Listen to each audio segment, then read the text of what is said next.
I'm Owen Bigland. This is the Inside Edge video blog. As my loyal longtime viewers know, I've always pounded home the optimistic, can-do attitude that you need to have in life, positive attitude. And I've also pounded home here, you have to be so careful about who you're getting your advice from and getting your information from. And, not a week goes by with my YouTube channel here that, I don't see people either posting or sending me an email or a tweet, about some market stats that, in my opinion, are pretty much just made up. They're kind of these propaganda sites, fake news. And I want people to be very careful with some of these. And I've talked about it a few times over the last few years. Oftentimes I'll get people here that I should tell people, and I've made note of this before. If you're going to post something to my YouTube channel, do not include some sort of external link to some other website for two reasons. A, most of the time I'm not interested, and the vast majority of times it's from one of these propaganda sites. It's saying that the market is crashing, Vancouver condos are going down in price, the market's in a free fall, when of course it's not. But the other reason is it's against my licensing agreement. I cannot, because I have advertisers on my YouTube channel here, we cannot have any external links going out to it. So I'm not going to post those posts. They're going to get flagged and deleted. But so many of the ones these guys send me are from, there's a cohort of about 4 or 5 of these blogs and sites that are cherry picking data. And it's just, people need to, step back from this stuff and be very careful, what you're taking in here. I've talked about, there's a few guys on Twitter here that I don't understand them at all. They're posting these cherry-picked homes. Many of them are foreclosures. There's something wrong with a lot of them. They're in West Vancouver, luxury homes always, that are selling at $1 million below tax assessed, or, they're selling at $500,000 below their original asking price, because the original asking price, of course, was way overpriced. And they point to that like that's the entire market. That you see this $4 million West Side or West Vancouver detached home just sold for $3 and below tax assessed. And that must mean the whole market's going down. When of course it's not. It's just cherry pick stuff that doesn't mean anything. That market is less than a fraction of 1%. Ask these guys, give me some examples of 1-bedroom or 2-bedroom condos in Vancouver, downtown, Mount Pleasant, Kitsilano. Have them show you some of that stuff. Those prices have been trending up. Inventory is next to zero. And that market has barely been scathed in this so-called correction over the last 18 months. But they don't talk about that, and that's 95% of the market. Very few people are buying $4 and $5 million homes. It makes up a very small percentage of the market. The other thing too, as I've said many times before, there's only one place to get the true market stats. And even they are vague and limited, and that's the Vancouver Real Estate Board. They put out a stats package every month, and the December one just came out, and of course sales are up over 80% from this time last year, and prices are edging up.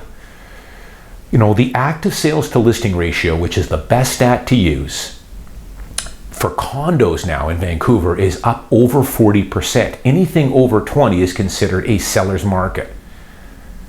We're almost getting now into a seller's market for starter detached homes. In some ways, we might already be in there. The only thing that remains in a balanced market, not a buyer's market, a balanced market, is the luxury condo and detached market. But even that is not in a buyer's market anymore. It's balanced at a price to sales to active listing ratio at close to 16 or 17. So the market is pretty strong. Some people just don't want to face the music and feed you this cherry-picked information. I'm under the belief, a lot of people are their own worst enemy. And get away from some of this propaganda that's out there. Final thing I want to talk about, a feel-good story, for me anyways, feel-good story. So there was an article in the Globe and Mail, I won't get into too many details on it, that was published over Christmas time here. And it made me feel good with the comments that came about this. I'd like to feel somehow, maybe just maybe, with my loyal viewers and the people that follow me, maybe over the last 7 or 8 years, I'm having a little bit of an impact on people. I hope so. Makes me feel good anyways. I hope that I am. That people kind of step back from these doom and gloom headlines that you read in the news and think about the blogs I've done over the years to take a look at the big picture of real estate and what buying and holding your principal residence will do for you. I'd like to think maybe I'm having an impact, and these comments that came with this article made me feel pretty good because they didn't get fooled by this. The article was North Vancouver condo buyers win big time playing the long game.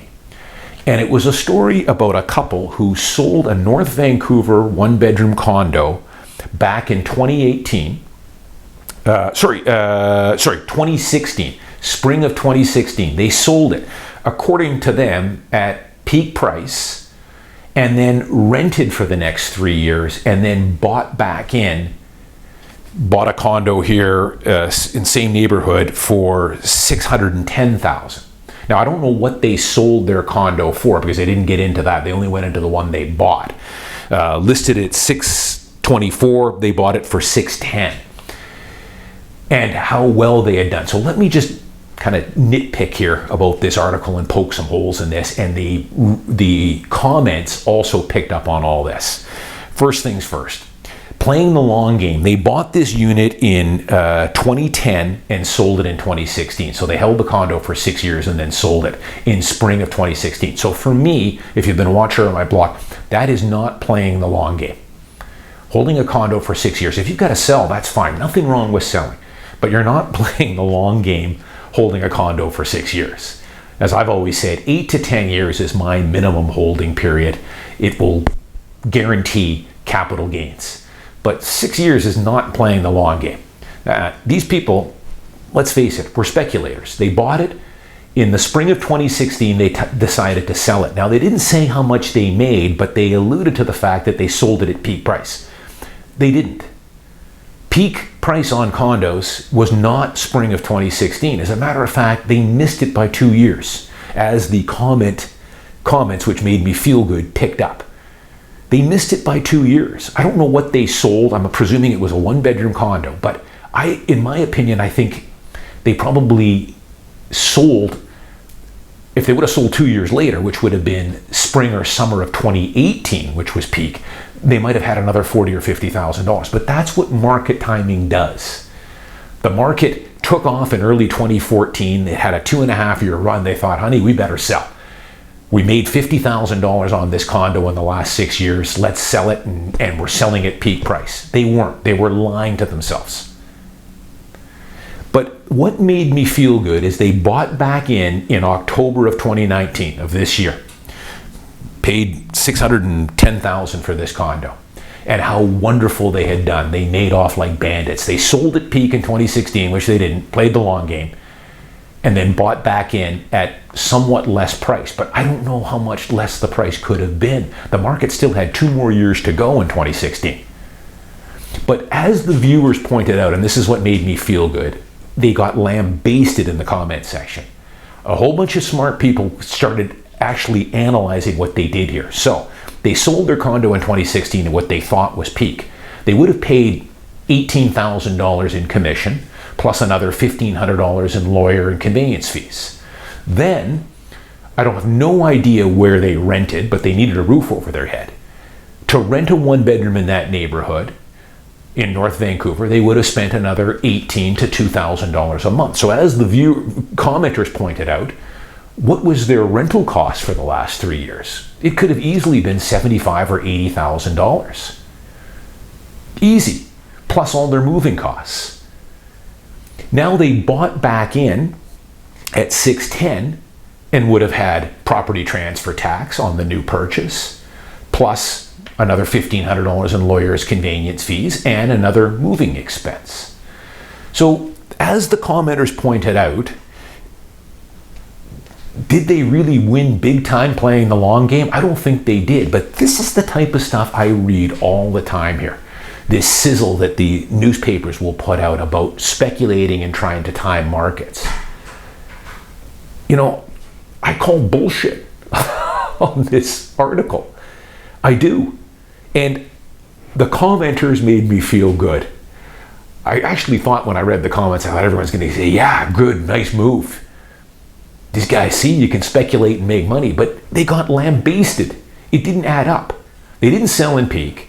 They had a $75,000 rental cost, 2 moves, PTT on the new one, and $15,000 or $20,000 in commission to sell. There's no way they came out ahead on this. There's no way. But that's what you see in the media. That's what you see in these. And many people know that was the catalyst for me to write my book 5 years ago, with some of this garbage that I would read about trying to time markets. Listen, I've had many clients over the years that have bought homes from me in condos, bought them and then decided to sell them 2 or 3 years later and made a ton of capital gain. There's nothing wrong with that.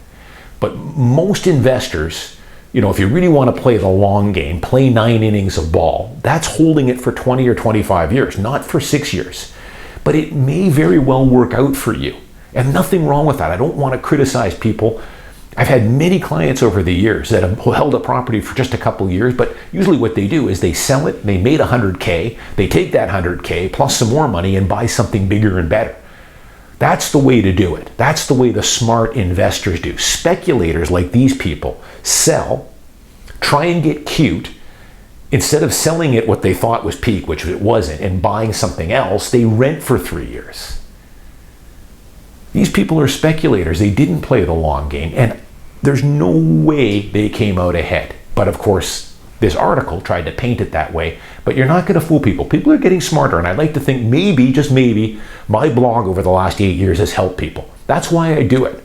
I also do it as just a positive affirmation for all my clients and all my future clients about how to do it right. Buy your principal residence, live in it, enjoy it, live in it for the long term. Keep saving your money. There's nothing wrong with selling as long as you're moving up, or sometimes I've got many clients every year that are downsizing. They'll go from a detached house to a condo. But don't play this game where you try and sell at peak and then rent for 3 or 4 years and then buy back in. These guys either lost a bit or at best broke even after all that expense and moving and everything else. It rarely works for people, and so many people, I've got stories like this that I know of people that did this and never got back in. They sold 10 years ago, thought the market was going to crash for sure. Market went up 150%. They're done.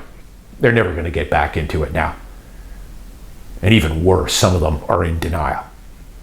They won't admit to their mistake. Instead, they're like the guys on this Twitter handle that are angry, envious, and bitter and post this garbage. They want to bring you down with them. They've made some horrible decisions. They listened to the wrong people, tried to speculate in time markets. They lost. Rather than own up to their mistake and try and get back in or quietly slink away, they decide to spend hundreds of hours every month or two posting worthless articles that the market's crashing so the misery loves company can bring you down with them. Don't fall for it, folks. Don't associate yourself with these people. And the media, in a lot of cases, perpetuates this problem. Be careful out there on what you're reading. And it made me feel good, really made my Christmas break when I saw the comments here and how many people spotted this. I don't know if I would have seen that 5 years ago. Most people would have, just bragged about how prices are crazy and you did well and sell and rent. Now I think people are a lot smarter. And that's one of the reasons too, just finally here, why our inventory levels moving forward here are so low. Right now as I speak, inventory is some of the lowest I've seen in 10 years. I've got a lot of buying clients I'm waiting for product on. And people are getting smarter. Because of the mortgage stress tests, the lack of quality inventory, people are holding tight to their units. And I think that's going to be the game moving forward this decade. You're going to see. I'm Owen Bigland. As always, thanks for watching. I'll see you next time.